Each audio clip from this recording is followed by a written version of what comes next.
Hi, James. Hi. Hi, Dr. Sanchez. Nice to meet you. How are you? Good. What's going on? What brings you here today?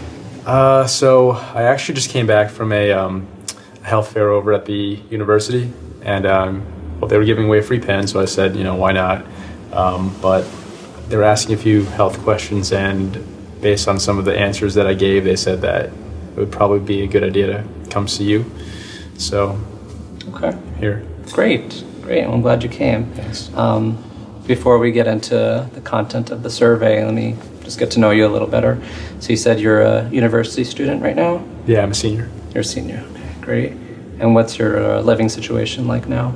I live in a dorm with two friends of mine, just us. Okay.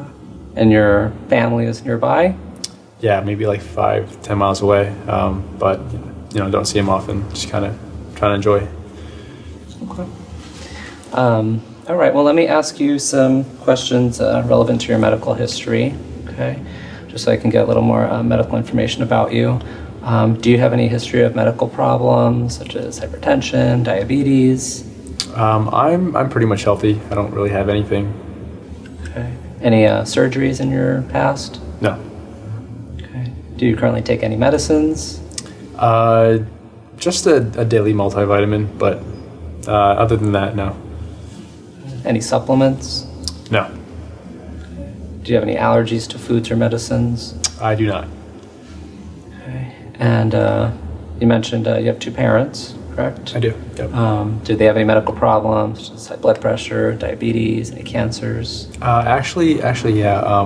My dad he has high blood pressure, and my mom's got diabetes, but no cancers, thankfully. And my sister, she's healthy. Nothing from her. Okay. Do you have any children? None that I know of. Okay. And tell me about any romantic relationships you may have right now. Nothing right now. Nothing serious, at least. I broke up with my girlfriend in November over Thanksgiving break, but nothing really since then. Okay, sorry about that. It's okay. Was your girlfriend your last sexual partner, or have you had sexual partners since then? Just fooling around a little bit here and there. I think last Saturday was the last time I was with anyone. Okay. And about how many partners would you say you've had in the past 6 months?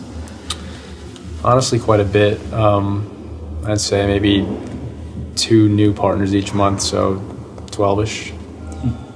And are they men, women, both? I've honestly been experimenting a little bit more.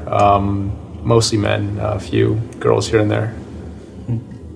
So do you identify as straight, gay, bisexual, something else? Not quite really ready to be out yet, but I'd say gay. Okay. Okay. So you said you've mentioned you've had different partners in the past few months, and during the sexual encounters, what kind of sex do you participate in? Is it oral sex, just kissing, anal sex, vaginal sex? Pretty much all the above. Yeah. Okay. And during these sexual encounters, do you use condoms every time? My memory's not the best. I don't always remember to put one on, and if I've been drinking a little bit before too, it's even worse, I guess. Okay.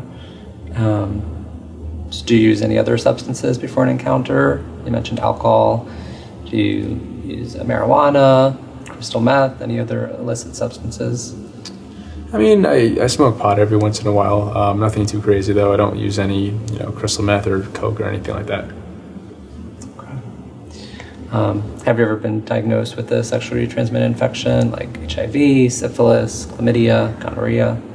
I've actually never been tested before, and I was hoping that we could do that today. But no pain when I would urinate, nothing like that. Mm-hmm. Any discharge from your penis? Any bleeding from your rectum? No. Any pain when you have a bowel movement? Nothing like that, no. Okay. So, a lot of the questions I just asked were similar to the questions that were included on that survey. And one of the reasons that they referred you here was because you answered yes to some of those questions. So, you're at risk of sexually transmitted infections and HIV. So it's important to engage you in care, both to get tested and to maintain your health going forward. So one thing we should do today is get you tested for sexually transmitted infections and HIV. So we're going to do a blood test to test for HIV and syphilis, and we're going to get a urine test to test for chlamydia and gonorrhea. Okay. I'd also encourage you to use condoms every time you engage in vaginal or anal sex to minimize the risk of sexually transmitted infections and HIV, and also minimize usage of alcohol and other substances such as marijuana, crystal meth, etc. Before sexual encounters, because they'll make you forget about being safe. One other thing that's been introduced in the past few years is a medicine called PrEP, also known as Truvada. Truvada is the name of the medicine. It's a medicine to prevent HIV transmission amongst HIV-negative individuals. PrEP stands for pre-exposure prophylaxis. So the idea is you're taking a medicine prior to exposure or potential exposure to HIV to prevent the transmission of the virus. It's a once daily drug. So you take the medicine once a day. And some side effects that people may develop when starting the drug include headaches, nausea, diarrhea, but usually those symptoms resolve after a couple of weeks on the medicine. We would also want to do a couple of other blood tests prior to starting the medicine. We'd want to check your kidney function, because if your kidneys are not functioning well, you won't be able to start the medicine. And we'd also want to make sure that your hepatitis B serologies are up to date. You've probably been vaccinated for hepatitis B, you're a college student, but let's just make sure that you are immune before starting the drug. Any questions so far about any of the information I gave? Well, I mean, you mentioned that it helps prevent HIV. Does it help with anything else, like any, gonorrhea or chlamydia, anything like that? Yeah, so no. So PrEP is only for transmission of HIV. So that's why condoms are necessary. So condoms will protect you against syphilis, chlamydia, and gonorrhea. Okay. So PrEP is to be used in conjunction with condoms. Gotcha. Any other questions? I mean, I'm also I'm a senior in college, and I sort of want to enjoy my last semester. Am I allowed to drink on it, or am I not supposed to have any alcohol at all? So you can drink alcohol while on PrEP. Again, I say that with caution. We don't want you binge drinking regularly. If you have 1 or 2 drinks at a party, that's okay. But again, regardless of whether you're on or not on PrEP, I don't want you drinking heavily, having more than 2 drinks at a time. Fair enough. I mean, is there anything special that I need to do when I take it? Like, do I need to take it with food or anything like that at a certain time of the day? No, you can take it at bedtime or when you wake up in the morning. You can take it with or without food. Okay. All right. Sounds easy enough.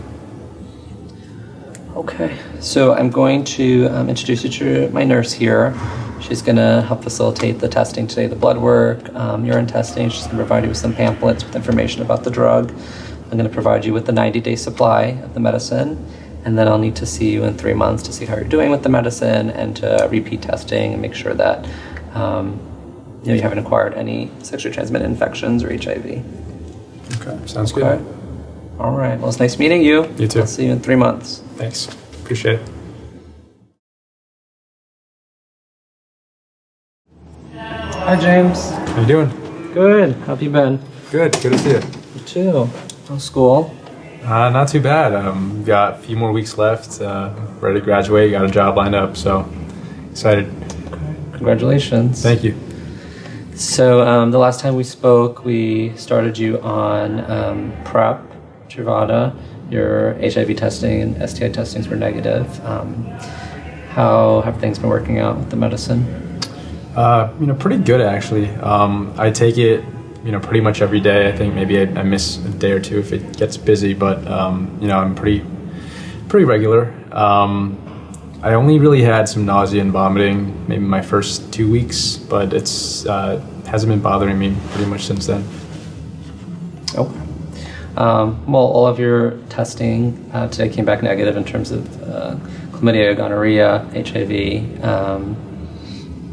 In terms of your condom use, have you been more regular with your condom use during your encounters? I have. I listened to what you said and kind of made a point. So yeah, I have. And you're having the same number of partners as before.